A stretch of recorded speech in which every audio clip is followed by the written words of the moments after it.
Most bad client projects do not start with bad code. They start with the wrong first question.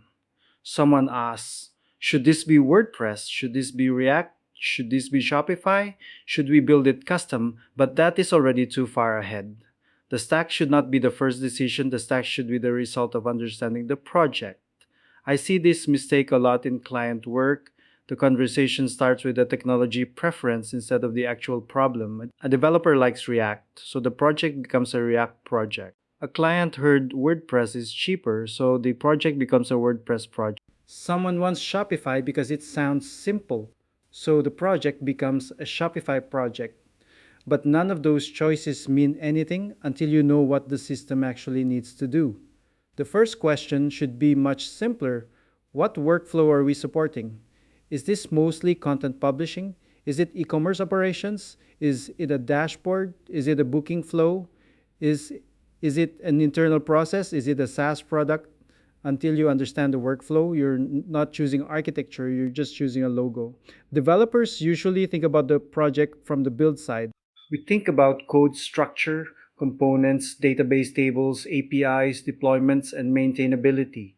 But the client experiences the project from the operation side. They care about changing content, managing products, handling orders, updating prices, checking submissions, fixing mistakes, and knowing who to call when something breaks. If you ignore that part, you can build something technically clean that is still a bad client project. Maintenance is not an afterthought, it is a requirement. If the client does not have a technical owner, that changes the stack decision.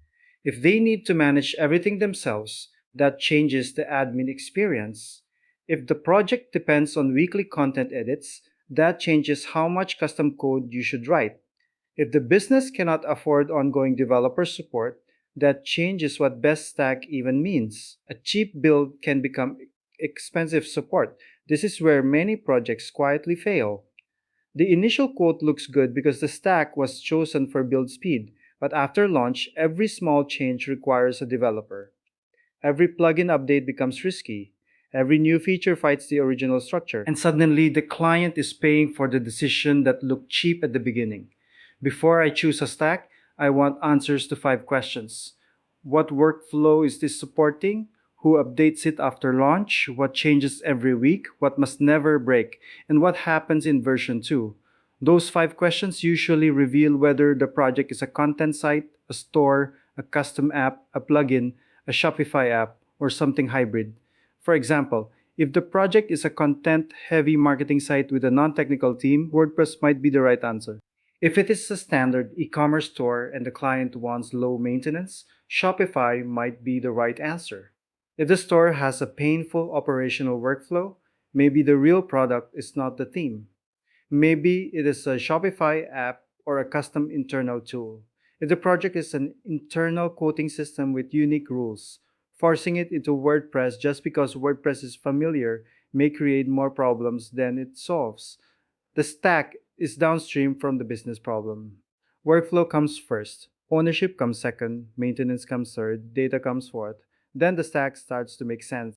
If you reverse that order, you can still ship the project, but you are guessing, and guessing is expensive when the client has to live with the system after you're done building it. The practical rule is this: do not sell a stack, sell a fit. If WordPress fits, use WordPress. If Shopify fits, use Shopify. If React fits, use React. If custom code fits, write custom code. But the reason should come from the project, not from your preference, not from a trend, and not from what sounds impressive in a proposal. The stack is the answer, not the first question. Start with the workflow. Understand who owns the system after launch. Plan for maintenance before you write code. That is how you build client projects that survive real use. If you want more no hype stack decisions for real world web projects, subscribe to Stack Agnostic